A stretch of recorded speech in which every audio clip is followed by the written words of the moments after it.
Welcome to the Evacuation Vehicle and Trailer module. Part 1 is Inspection and Compliance. Part 2 will be going over towing, specific equipment, and best practice protocols. I want to give a special thanks to Officer Lauren Van Tassel of the California Highway Patrol Commercial Division. He was essential in getting this information together. So, why do you need to know this stuff? Well, there are lots of myths and misinformation concerning driving, and especially towing horse trailers. We're going to take a close look at best practices and California laws to get you the best possible information so that you can legally and safely operate during an emergency. Whenever possible, we will include the specific California Vehicle Code so that you can do additional research if you wish. I'm sure that there will be things in this presentation that contradict with what Uncle Bob told you when you were first learning to drive. Please don't ignore the wisdom and experience of good old Uncle Bob, but please be open-minded to these best practices. We want to start off with a pre-trip safety check. This is legally required for all commercial vehicles and highly recommended for non-commercial vehicles. You'd want to do this pre-check when you're applying and interviewing for the evacuation team. Also, you want to do this in staging before every event. Here is a sample inspection form. There's many on the internet, or you can make one of your own. Here's a sample of the certification that is used when you interview for the evacuation team. This must be kept in your files. Don't worry if you don't know where to find this information. We're going to go through that during this presentation. Okay, this is where it gets a little dry, but this is really important that you understand these terms. There are 3 areas of concern. We're talking about the vehicle weight, the combination weight, and the axle weight. Each measurement will have the actual estimated weight and then the maximum weight rating. So we'll start at top here. The gross vehicle weight, this is the vehicle's standard curb weight plus an allowance for a standard amount of luggage, gas, and passengers as predicted by the manufacturer. Of course, your vehicle's actual weight will vary, so the gross vehicle weight is an approximation. The second one, the gross vehicle weight rating, this is the maximum safe weight of your vehicle when loaded to capacity. If you exceed this weight, the vehicle's engine, transmission, brakes, and so on will be stressed beyond their designed limits. These next 2 concern when you're towing a trailer. First one is gross combination weight. This is the actual weight of your vehicle plus the actual total weight, not just the ton weight, of your trailer. This number must not be higher than your vehicle's gross combination weight rating. The gross combination weight rating is the maximum safe weight of your combined vehicle and trailer. The next section concerns the axle weights. The gross axle weight are the weights expected to be placed on your vehicle's front and rear wheels. The 2 numbers are likely to be different to account for engine weight and other factors. The maximum gross axle weight rating is the safe weight that can be placed on your front or rear wheels while the vehicle is loaded to capacity. When you purchase a new tow vehicle or trailer, it is best practices to load it up with what you would normally carry and head on down to scales. All of North Valley Animal Disaster Group vehicles and trailers have been weighed, both empty and at full capacity. The weigh slip should be in a pouch with a registration somewhere in the trailer. So the big question is, do I need a commercial driver's license? The simple answer is that if you're towing a vehicle that is rated for 10,000 pounds, even if it's empty. So if you're towing a trailer and it's completely empty, it doesn't matter. If the DMV registration says that it's rated for over 10,000 pounds, you are required to have a commercial driver's license. DMV includes this graphic in their manual to help you determine whether you need a commercial driver's license or not. The key thing that you're going to be looking at is the weight of your tow vehicle. Does your pickup weigh more than 26,000 pounds? The second thing is, what does your trailer weigh? Does the trailer weigh more than 10,000 pounds? If either of those do, you require a commercial driver's license. So let's take a look. Does this require a commercial driver's license? What do you think? Well, the height, width, and combined length are pretty big, but the only thing that DMV really cares about are the weights. This is a pretty heavy vehicle. What do you think?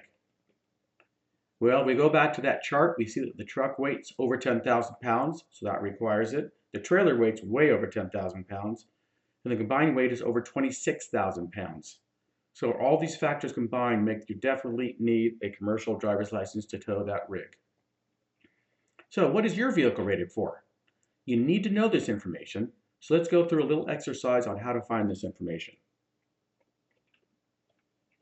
Most of the time you can find the information for your vehicle in the driver's side door jamb.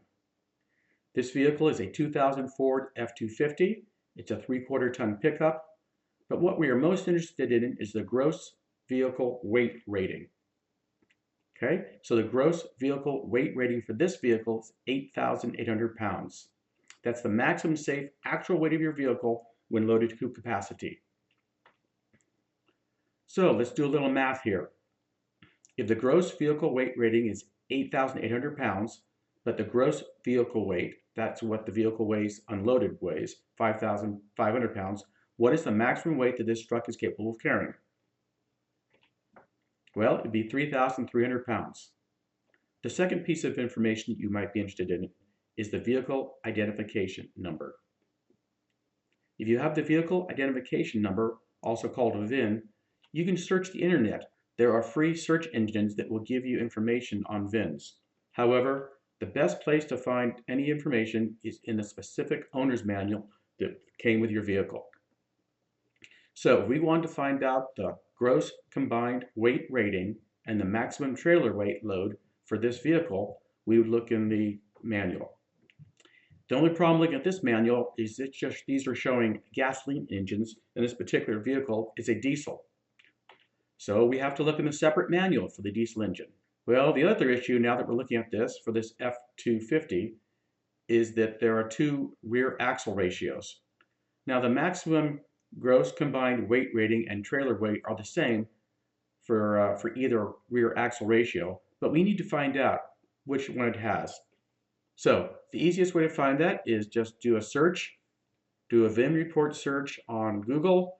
It'll come up with the information, and there you are, 3.73. So with our rear axle ratio of 3.73, our maximum gross combined weight rating is 20,000 pounds.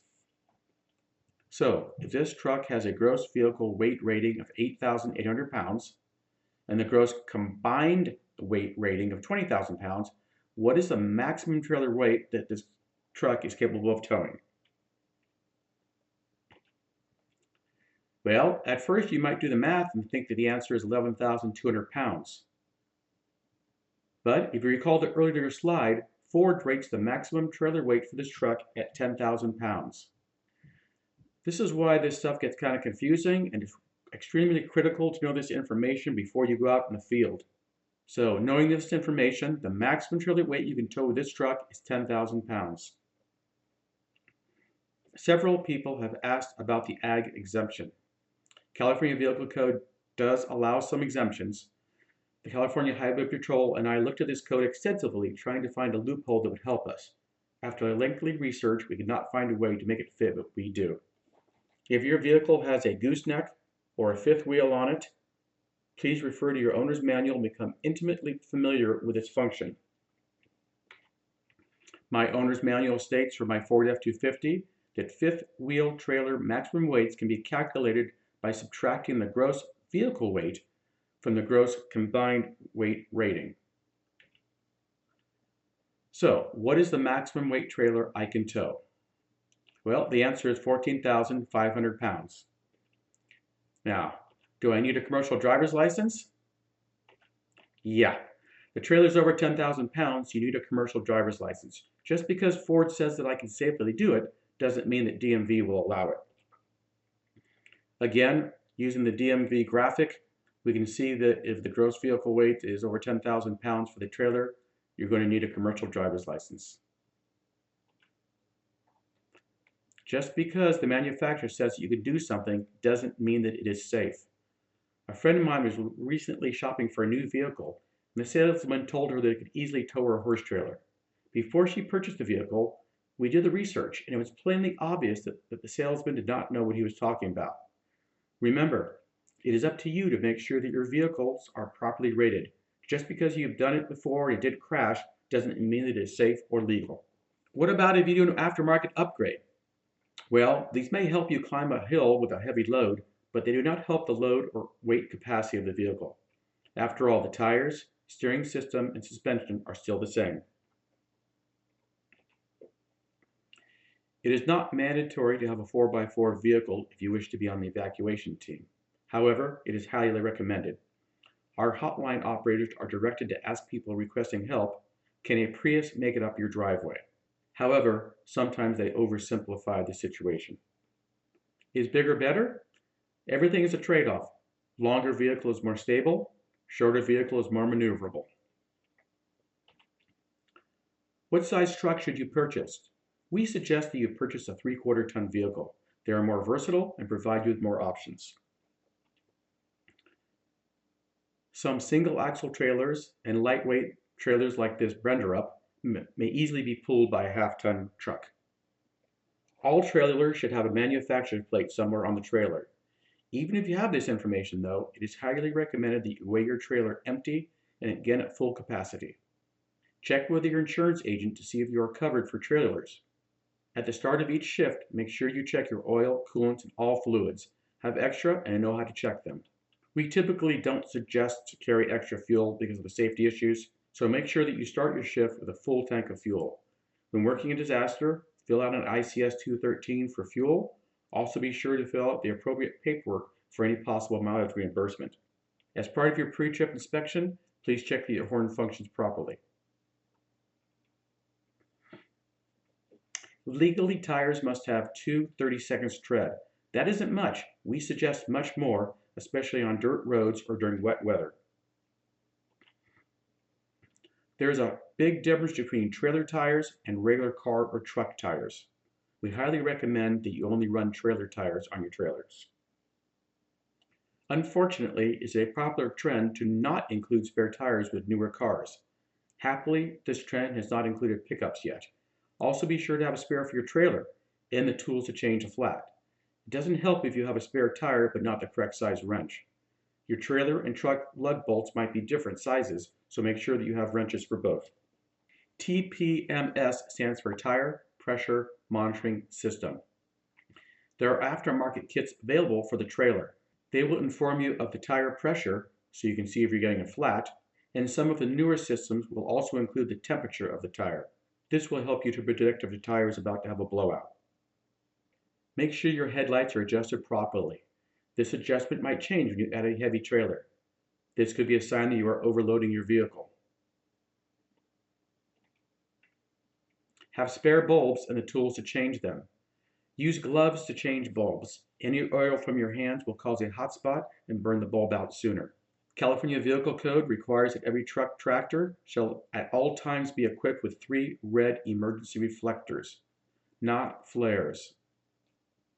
A Class ABC fire extinguisher that is capable of extinguishing paper, flammable liquids, and electrical fires is required.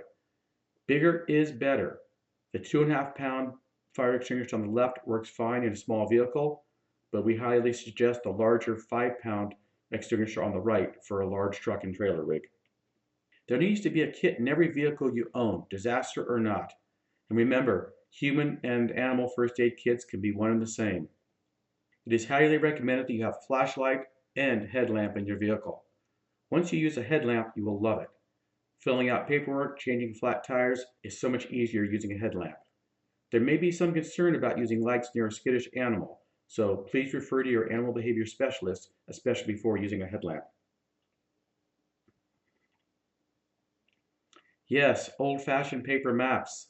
The maps that the fire department gives us with the morning incident action plan are for firefighting, and although they sometimes include routing directions of the fire, they are difficult to read and sometimes not very useful for our needs.